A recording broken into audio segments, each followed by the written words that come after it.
आज की जो कृषि चौपाल का विषय है वो सोयाबीन की कटाई एवं कटाई के उपरांत प्रबंधन। तो को हम आगे बढ़ाते हुए डॉक्टर जोशी सर के और डॉक्टर शर्मा सर का इस कार्यक्रम में स्वागत करते हैं और अनुग्रह करता हूँ कि वो कार्यक्रम को आगे बढ़ाए। थैंक यू अनिल, धन्यवाद। सब लोगों को नमस्कार।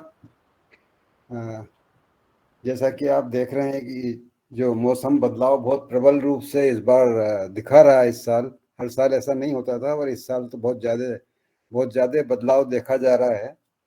और पिछले कुछ दिनों से जो पानी गिर रहा है उसकी वजह से कटाई में काफ़ी दिक्कत आ रही है। मैं आज वेदर फोरकास्ट देख रहा था मध्य प्रदेश और राजस्थान का, तो मुझे लग रहा है कि वहाँ देखने से लग रहा है कि राजस्थान में 11 तारीख के बाद खुला रहेगा शायद, और 2 दिन बाद और भी देख लें कि क्या स्थिति है। और मध्य प्रदेश में 12 तारीख के बाद शायद धूप रहे और अच्छा मौका मिले काम करने का।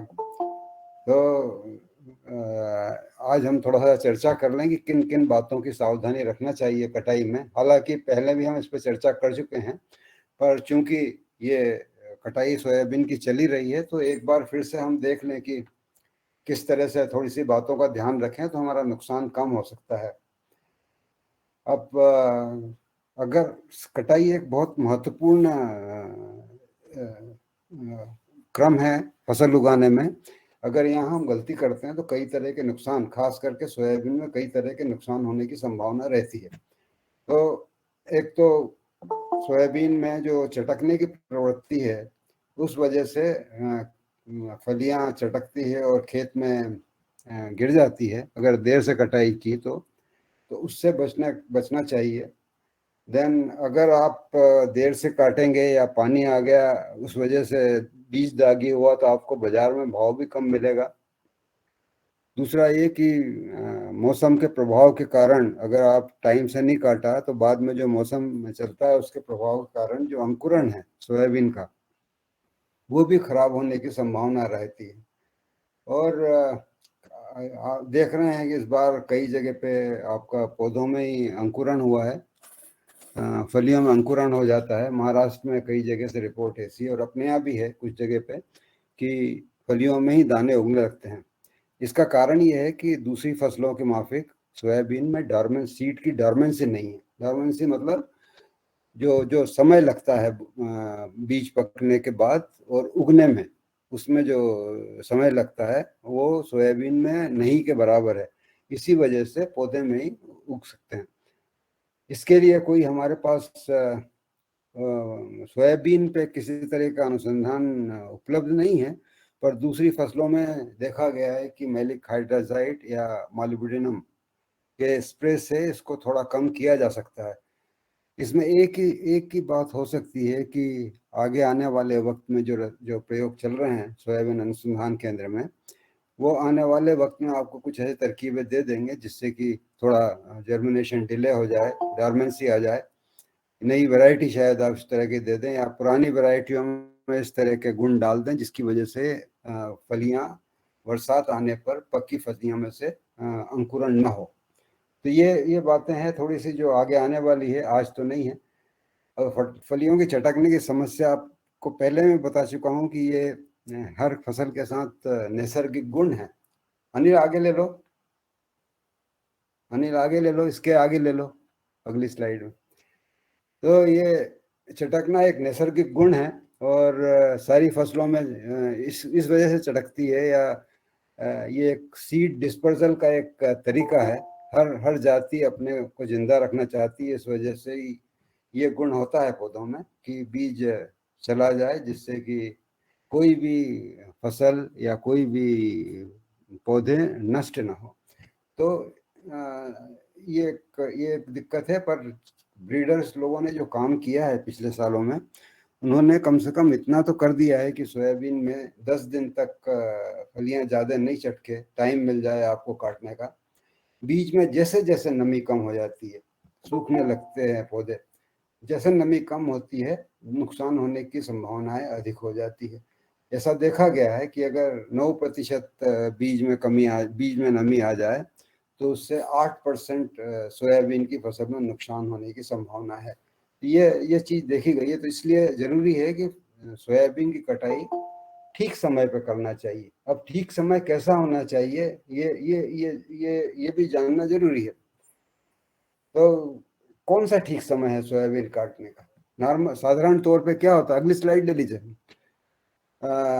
साधारण तौर पे क्या होता है कि किसान जब काटते हैं, जब सारी पत्तियां सूख जाती है, तना सूख जाता है, फलियां फलियां रंग बदल देती है और पत्तियां झड़ जाती है, उसके बाद काटने का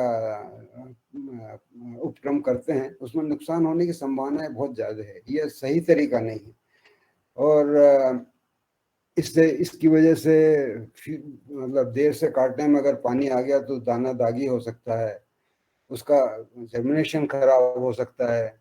अगर दाने की क्वालिटी अच्छी नहीं है तो उसका बाजार में मूल्य कम मिलेगा। तो सही वक्त कौन सा काटने का?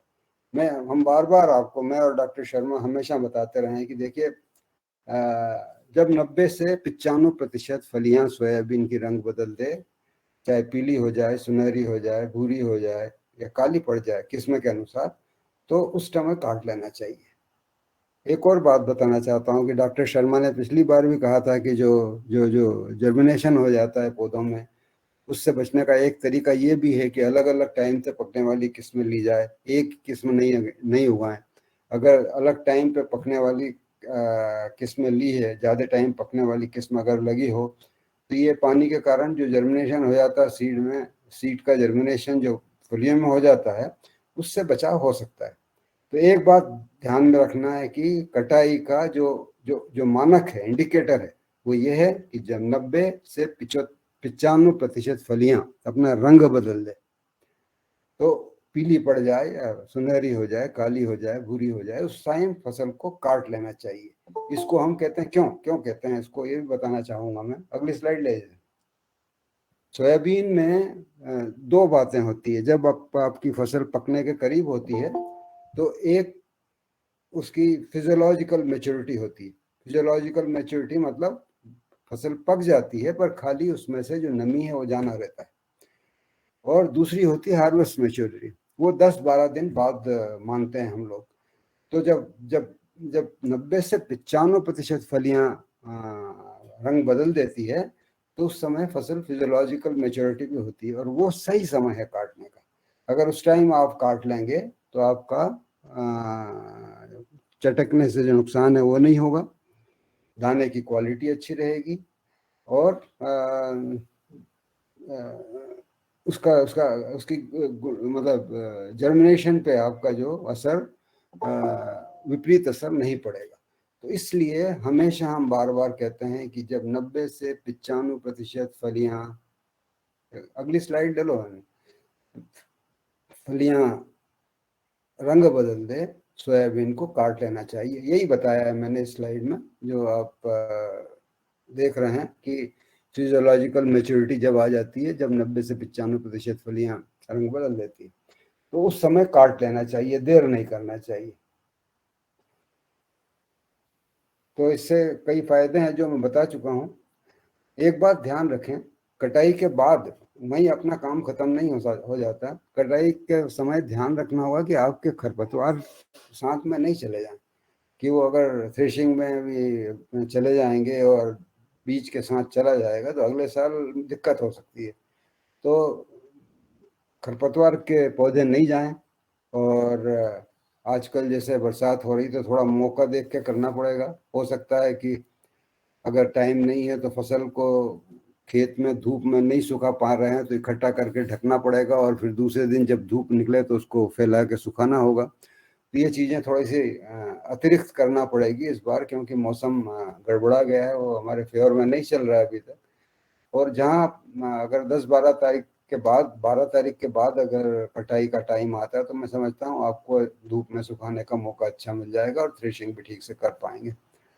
तो एक बात और करें, जिन लोगों ने एक से ज़्यादा किस्में लगाई है उनको अलग अलग काट के रखें और उसका प्योरिटी, सीड प्योरिटी मेंटेन करने की कोशिश करें, खास करके जो बीज के लिए आप रखना चाहते हैं अगले साल के लिए।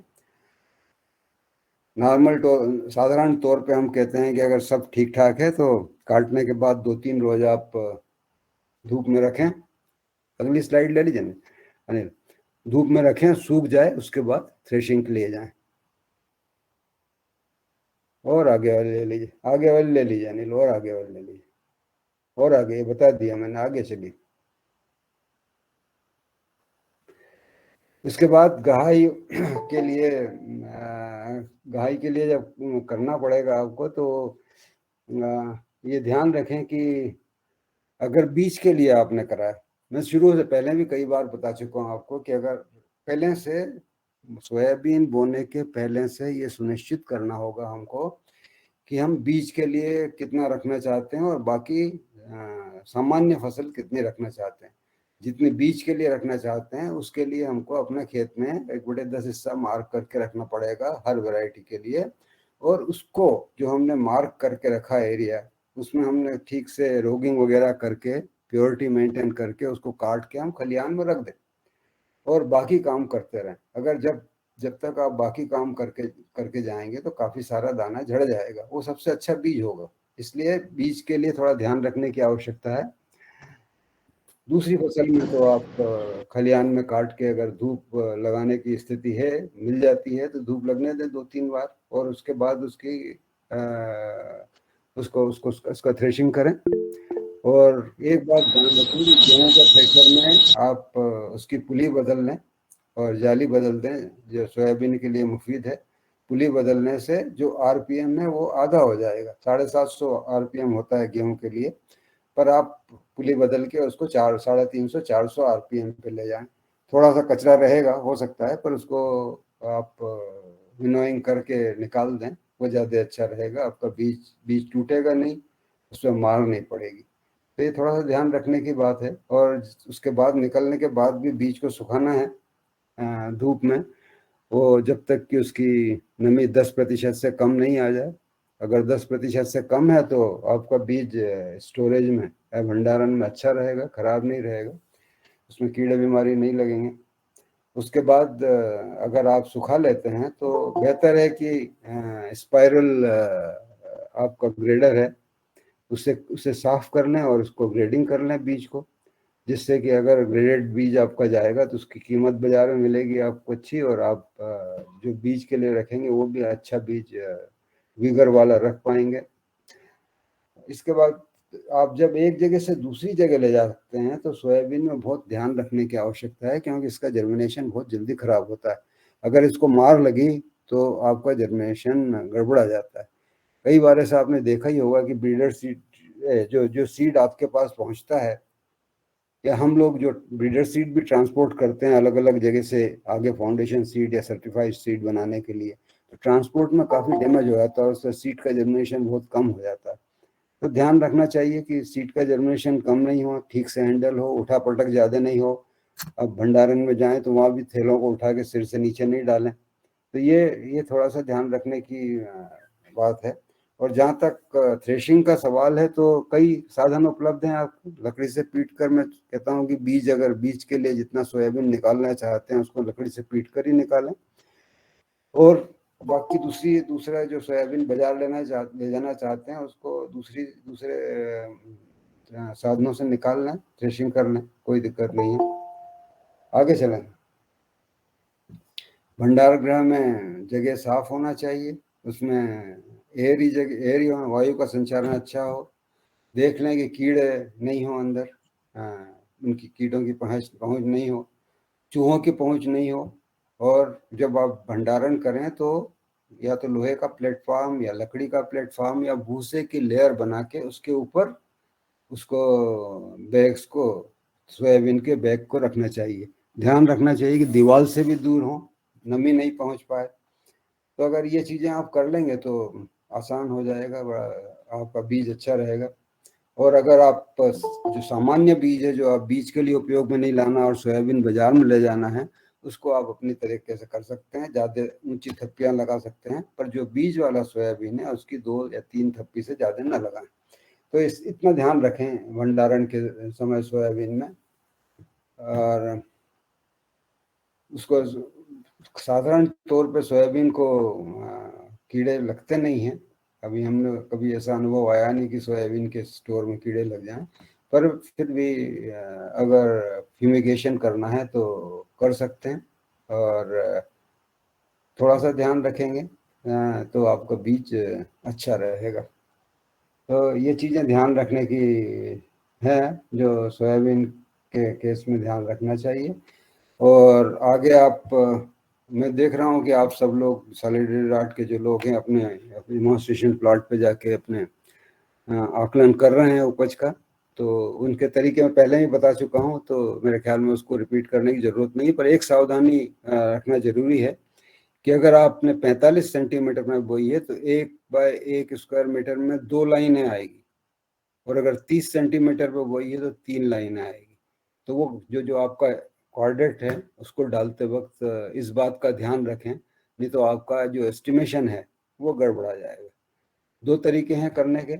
एक तो आप 1 बाय 1 मीटर का चोकटा जो बनाते हैं उसका उपयोग करें, 10 खेत में 10 जगह उसको रेंडमली डाल के और चुन लें, और उसके अंदर को फसल काट लें उसमें 10 जगह की, है ना, और उनको मिला लें सबको, है ना, 2-3 दिन धूप में सुखा लें, घाई करके साफ कर लें, फिर जो सोयाबीन निकला उसको वजन कर लें, और वजन करने के बाद जितने ग्राम सोयाबीन होगा उतने किलोग्राम प्रति हेक्टेयर आपकी उपज होगी। एक तरीका है। दूसरा तरीका है कि वही कोऑर्डिनेट यूज करिए, 10 जगह देखिए, और 10 जगह में से हर चौकटे में से 5-5 पौधे चुन लीजिए, तो 10 जगह से 50 पौधे आ जाएंगे।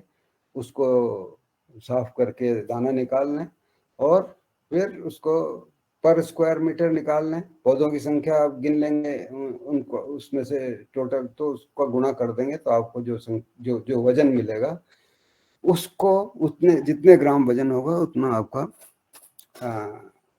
किलोग्राम प्रति हेक्टेयर उपज होगी। ये आसान तरीके हैं, तो आप इनको करेंगे तो कर ही रहे हैं आप, और पिछली बार भी किया है, तो मैं समझता हूँ कि हमारे लोगों को कोई दिक्कत नहीं है ऐसा करने में। तो यही चीज़ें बात करना चाहता है, कोई नई बात है नहीं। इसके अलावा कई बार हम ये चीज़ें बता चुके हैं, और आगे भी अगर नहीं होगा तो बताते रहेंगे। सब लोगों को बहुत बहुत धन्यवाद। आपके कुछ सवाल हों तो हम लोग जरूर जवाब देंगे।